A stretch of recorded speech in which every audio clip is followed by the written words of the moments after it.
Hello all, welcome to CSK vlogs. ఇవాళ ఆలు పరాటా ఎలా చేసుకోవాలో చూసేద్దాం రండి. ముందుగా బౌల్లో 2 cups వీట్ ఫ్లోర్ వేసేసుకుందాం. దీన్ని డో మిక్స్ చేసేసుకుందాం. ఇలా మిక్స్ చేసేసుకుందాం పిండి. ఇది లేకపోతే చేత్తైనా కలుపుకోవచ్చు. ఈలోగా ఆలుని స్మాష్ చేసేసుకొని దీనిలోకి వాము, లైట్గా ఉప్పు,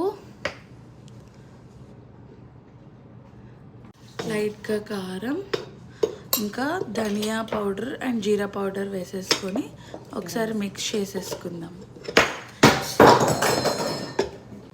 కొంచెం చాట్ మసాలా, గరం మసాలా, ఇంకా లైట్గా కసూరి మేతి వేసేసుకొని బాగా మిక్స్ చేసేసుకుందాం. కొంచెం సోంపు పొడి కూడా వేసేద్దాం. మనం మిక్స్ చేసిన ఈ ఆలు దాంట్లో కావాలని చీజ్ కూడా వేసుకోవచ్చు, ఇంకా కొంచెం మెత్తగా వస్తాయి.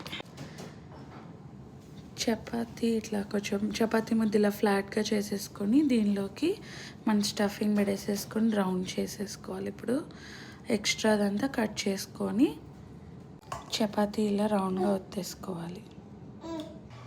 ప్యాన్లోకి ఇప్పుడు రౌండ్గా చేసుకున్న పరాటాని వేసేద్దాం. వేసేసి ఒక 2 minutes ఆగినాక నెయ్యిని స్ప్రెడ్ చేసుకుందాం. కాల్ చేసినాక ఇట్లా పొంగితే మంచిగా కాలినట్టు. వీడియో నచ్చితే like, comment, share and subscribe to CSK vlogs. See you tomorrow.